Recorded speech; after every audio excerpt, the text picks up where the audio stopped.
awake, hear the birds and see the sun. Side by side our fears are done. Oh, the good times just begun. Day 3 of our trip took us 565 kilometers from Fermont, Quebec all the way to Happy Valley-Goose Bay in Labrador. All good. After surviving what was a chilly night at camp, we hit the road early to get to our first stop, which was only 800 meters up the road. Yes, I don't know how far that hike is, but... Oh, ducks.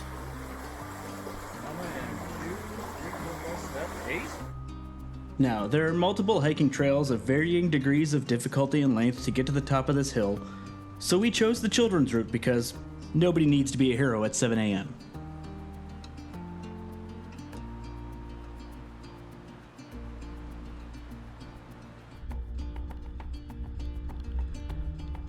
Upon leaving the viewpoint and heading back into town, we probably should have taken some time to check out what is known as the Wall. This 1.3 kilometer long building was built to protect the town from harsh winter winds and contains City Hall, businesses, schools, a health center, and apartments. But instead of checking that out, my inner child was too eager to look at the giant Tonka truck just around the corner. And we weren't alone in our plans as we ran into another Trans Labrador traffic jam. Operating at one of the local mines, Truck 172 at the time of its retirement held the world record for operating hours at a little over 105,000. And during its lifetime it moved over 34 million tons of earth. It honestly looked to be in good enough shape to re-enter service tomorrow. And in this economy, it may have to. So after a short stop for pictures, we were finally on the main road, and it wasn't long before we reached somewhere very special.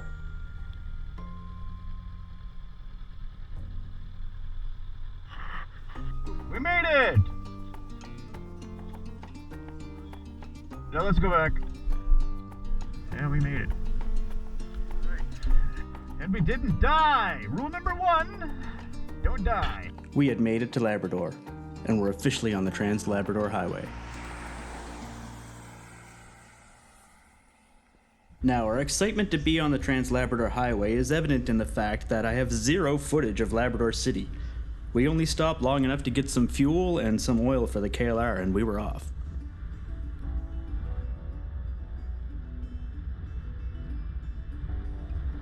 The weather and ominous clouds couldn't dampen our spirits as we retreated to a landscape full of seemingly endless lakes and trees, and a road almost entirely to ourselves. We thought it would be best to take advantage of the empty road and have probably the slowest race ever recorded. I swear, following that old KLR with its throttle pins smelled like an old two-stroke snowmobile. It's a good thing that we picked up that oil in Lab City. And by a stroke of luck, the skies cleared up a little just as we got to the Churchill Falls. Just off the highway is a 1.5 kilometer long hiking trail that takes you to the best viewpoint of the Churchill Falls. While still impressive for their height and the surrounding landscape, the falls are a trickle compared to their former glory. Prior to the Churchill Falls Dam being constructed, these falls took up the entire rock face that you see now, and that entire riverbed were raging rapids. I can't imagine how loud it would have been.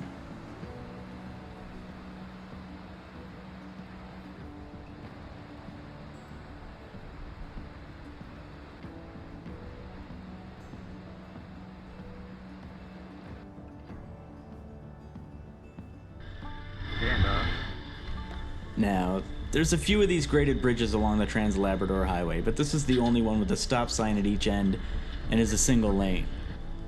It's just sketchy riding with knobby tires on a graded bridge.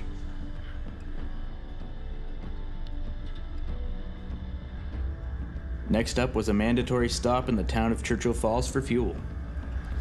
And a word of caution, when you get close to the town, make sure that you're going at or below the speed limit. I doubt that the police here have a lot to do. There's not a whole lot in the town of Churchill Falls. It's your typical northern work town with a one-stop shop. After a quick refuel and snack, we headed to the opposite side of the highway for a little bit of dirt road riding and to check out the reservoir created by the dam. Damn! Peanut butter and jam!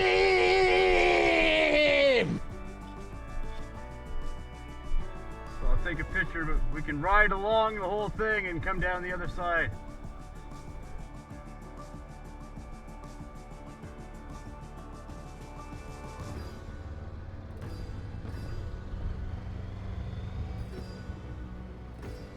A little Piper. So if this berm breaks, by town maybe?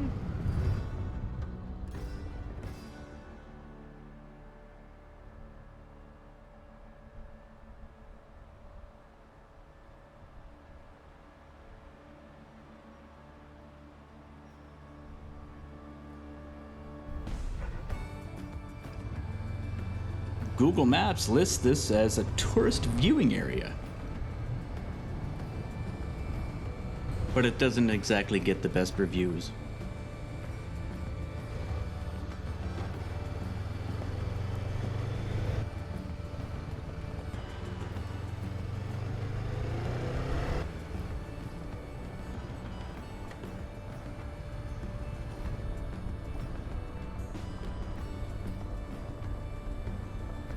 So with our last planned stop of the day completed, we got back on the Trans Labrador Highway and continued east.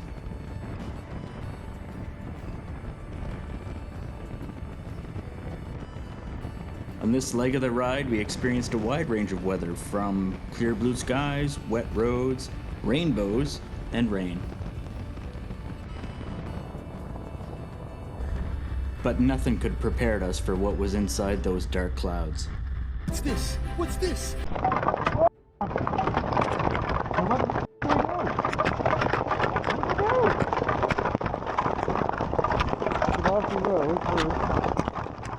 Now we're just far enough into this storm to have come to a complete stop. Less than a kilometer behind us is a clear road. My initial concern was to just get off of the road because any vehicle entering this would run me over before they even realized I was there. And you'll see that my brother got further up the road before stopping and was able to slide his way to a spot where he was able to get further off the road than I was. How the fuck did we get through this?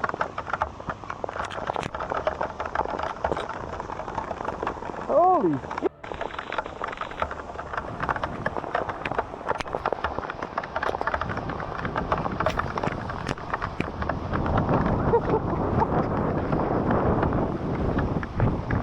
We walked to each other and met in the middle to discuss our options. We gotta pull off, we can't find anywhere on this street. Can you get your bike up there off the road a bit? Where's it fucking going? We're stuck here for a while. We're here for a bit. Fucking hell. I mean, I don't think I'll be able to get it up to you. How far off the highway can you get it? What's that? How far off the road can you get it?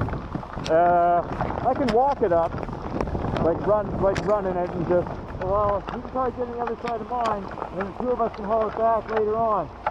Right, that gets them off the road a little ways. Yeah, I'm not entirely sure what that plan was, but I'm pretty confident that not following through with it was a good idea. Now, where'd that other fucking bike come from? You wouldn't get through. This just started. Just to clarify that statement about another bike. Minutes before we hit this, we saw a bike go by in the opposite direction, and they didn't even look like they were even wearing rain gear. They had to have just missed this. This is a freak storm. This just started. It's clearer over there than lightning, yeah. While watching this truck go by, we decided it would be best to move my bike forward. Yeah, I'll go see if I can get the bike up here. What? Labrador, what's the policy? Yeah, it's great. What? I said, yeah, it's great. July what? July 31st. Yeah, okay. Ow! Once back to the bike, I put the camera in its waterproof case. Better late than never, I guess. Give me a minute. Yeah? Give me a minute. What? Getting the camera safe? What? It's right here.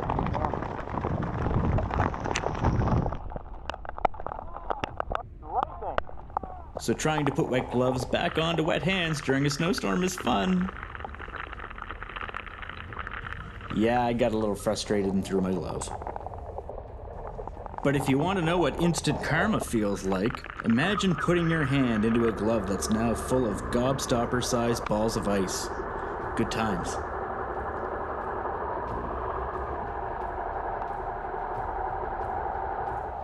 I actually had to ease the bike onto the road to get around fresh washouts created by the storm.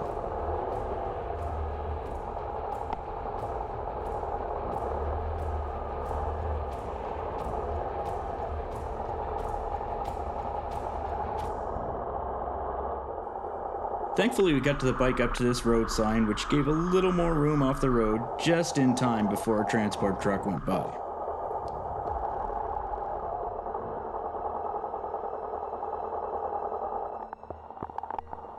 That would have been pretty damn close to where I was originally parked.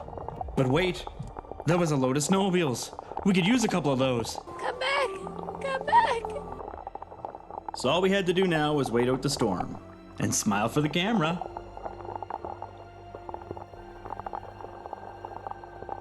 And congratulate each other for not dropping the bikes on a sheet of ice.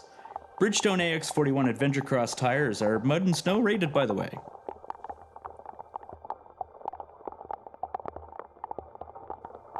Now, one thing I do want to point out is that the human eye cannot see as well as this camera. We were still having difficulty seeing 100 feet up the road, while on camera this doesn't even really look that bad anymore.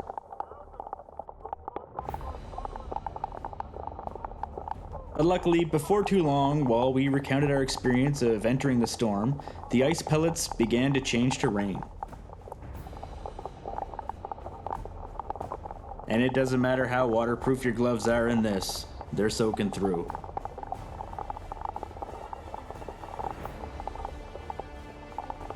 The rain began lifting the ice pellets up off the road, so I used my very scientific method to test the pavement for grip.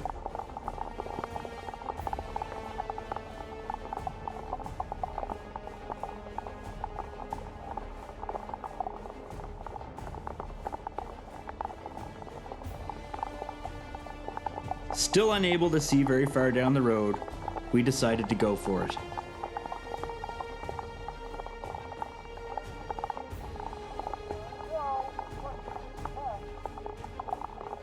Now as we pull away, you may notice that the bike kicked out sideways a little as I got on the throttle. Recovered nicely though.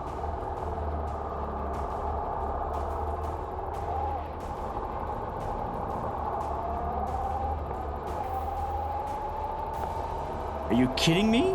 Literally just beyond our line of sight from where we were standing for damn near a half hour, the road was clear and we only had to deal with heavy rain. And a few miles further down the road, the pavement was dry. Exhausted, we just put the throttle down to get to Goose Bay before dark, where we were thankful that this was a planned hotel night. We ordered in pizza and made good use of the free access to a dryer.